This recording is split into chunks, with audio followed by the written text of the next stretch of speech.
Okay, I'm gonna just get it out of the way and do this.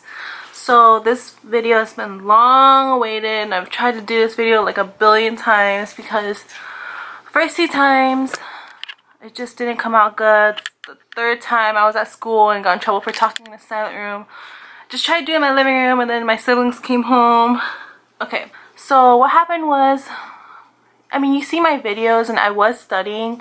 I was doing all-nighters, but that was pretty much the only times I was really studying until after Dr. Collins' class, pretty much. And a week after his class, I had family in town, so I wasn't doing anything for a week.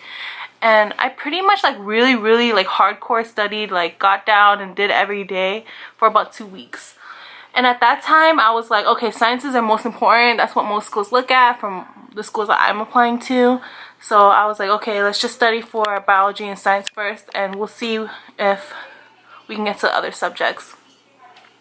So that's what I did, and I felt pretty confident with the sciences. I timed myself. It was only until, what, like 2 days before the exam I realized, like, maybe I should study for math.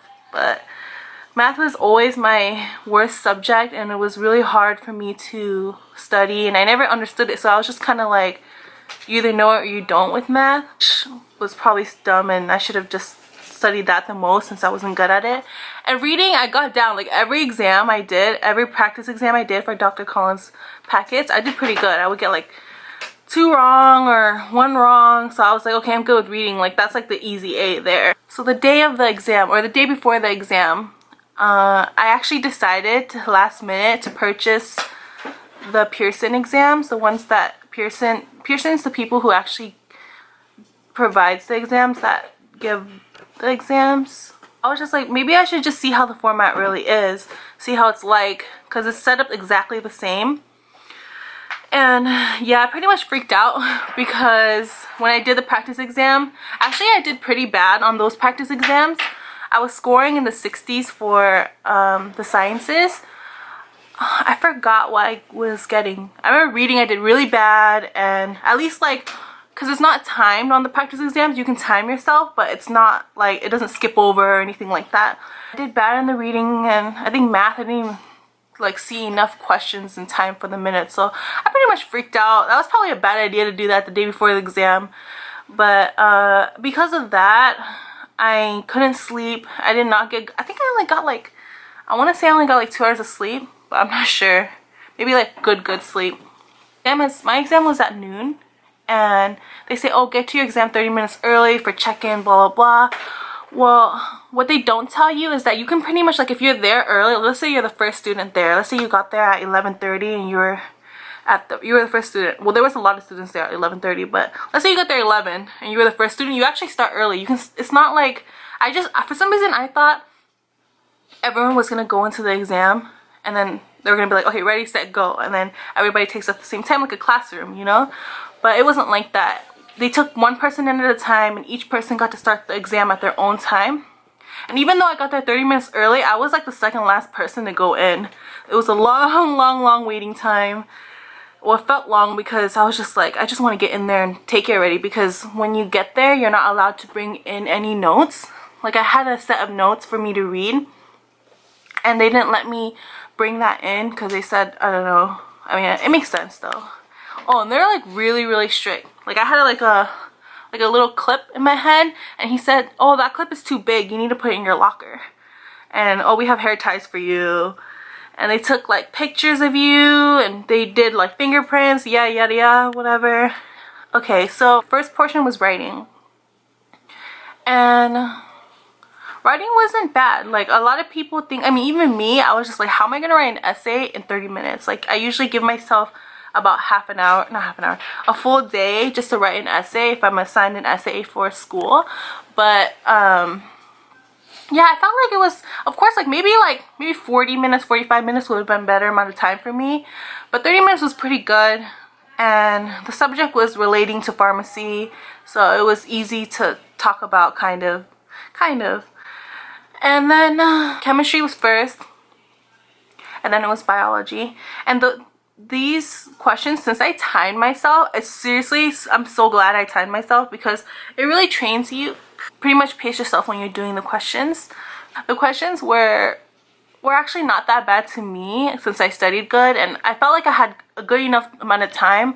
I think I had like maybe 5 minutes to spare in the end of each section for biology and chemistry to go back and whatever I didn't get to like relook at it if I had time and this and that. I think what everybody has questions about is the new passage based problems. I don't know if you heard it, but at least I was told in my class, the Dr. Collins class, that you don't really necessarily have to read the passage sometimes. Like, you can just read the questions first. So what they say is first read the questions. It's like one passage and there's like maybe like 3 or 4 questions or something like that for each passage.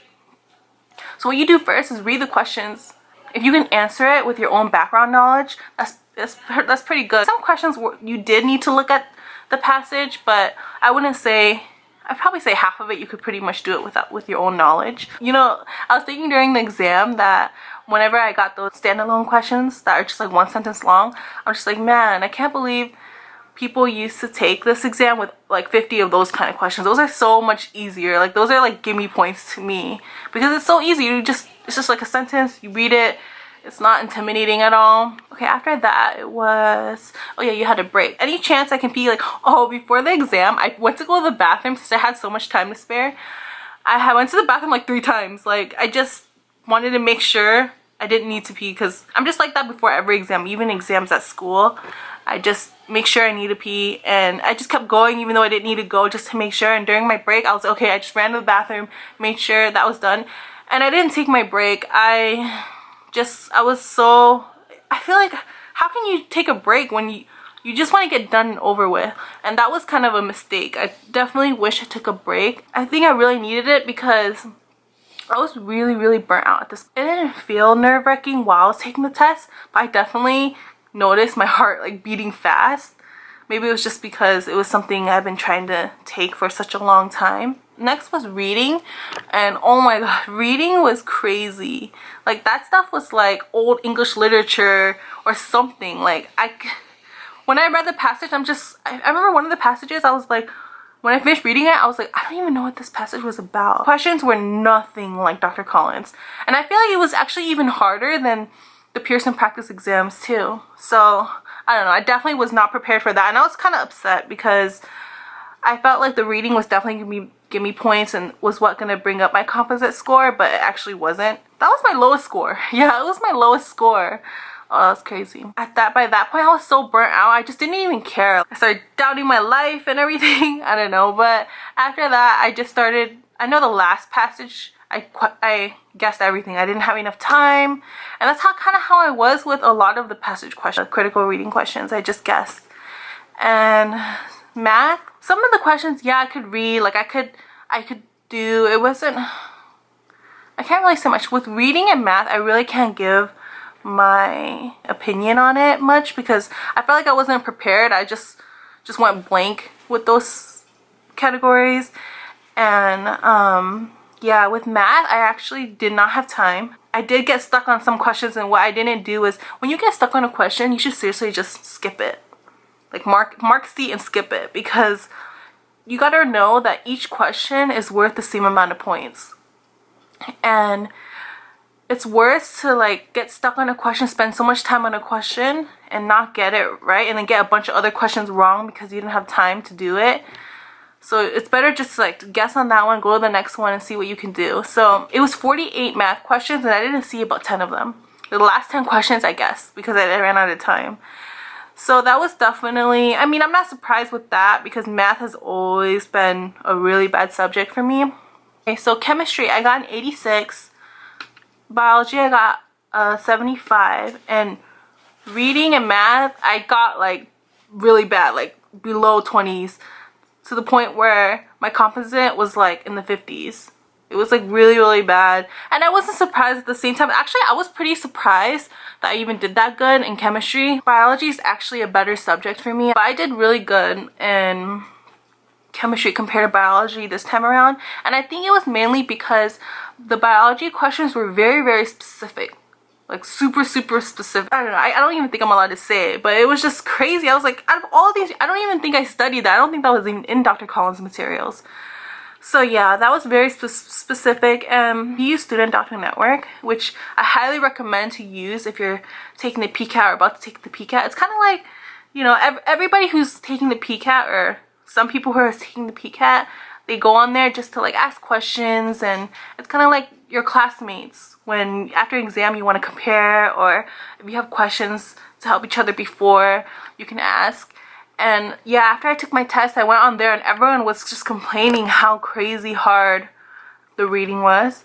And people were saying biology questions were very specific. There was a guy on there who said that he took the PCAT last year, and he said the passage-based questions are a lot harder than when he had the standalone questions. So he thinks the PCAT's a lot harder now, passage-based form. It's been about 3 months since I've taken the PCAT, and after that I was like dead on like, okay, I'm taking the next PCAT. Like, I need to take the next one because I did decent in sciences, and I didn't even study well for reading and math to really get a good score. You kind of get what you put in. I was like, okay, I'm just gonna study and blah blah blah, and then school started, and then I started working at a clinical pharmacy, and then all this stuff happened, and I was just, I don't know, I just kept putting it off. So here I am, now it's October. I really decided like maybe I should just apply next cycle. So I could retake some classes and boost my GPA, and I could work with more pharmacists and see different parts of pharmacy. You know, just really decided not to do it this cycle,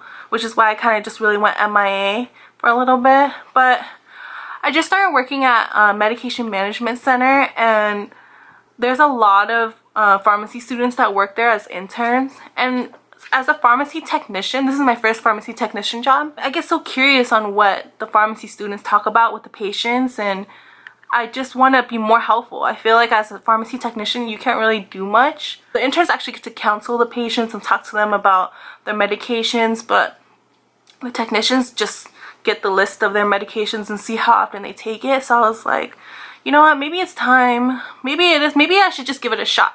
Oh, it was also because I talked to some pharmacy students there, and they were just telling me, they were like, you should just apply. Like, why not?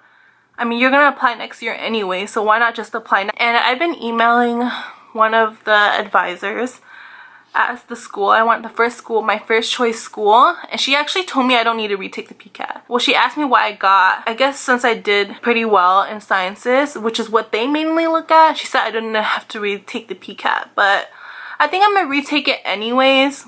I'm not sure when yet. I wanted to take it this November, so then I can apply this cycle with that PCAT score. But that gives me only like 3 weeks to study, which is what I did last time, so I don't know if that's a good idea. I'm gonna see. I'm gonna keep emailing these advisors and see what they say, because if I can take it in January and have a whole month to study, that would be a lot better. You never think it's gonna be you. Like, I remember when I was taking Bio 181, this is like when I don't even think, I was still like in Chem 1, and I was talking to a student. I remember he said that this girl he knows took in the PCAT like 3 times already, and I was like, oh my god, like, that's crazy. Like, you never think you're gonna be the one to retake it, but it happens. And like, sometimes you just don't hear those stories. Like, of course you hear more success stories, or maybe failures too. Some people take it just to see how it is.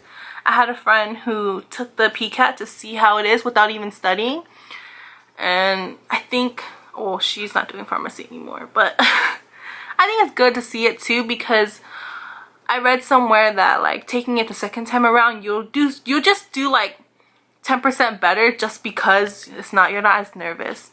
I don't know about that, but we'll see. I'm not too sure about what's gonna happen, what I'm going to do after this, which is what I wanted to figure out before I made this, but I just kind of just wanted to get out there and just make videos later. I don't know if it'll be helpful to make a video of like things I wish I knew before taking the PCAT, since I didn't do too well, but there are some things that I've definitely answered that I had questions about and I couldn't find online. Okay, I think that's it. Alright, until next time. Sorry for the long-awaited time for the video. Good luck if you're taking it soon, and I'll see you guys later.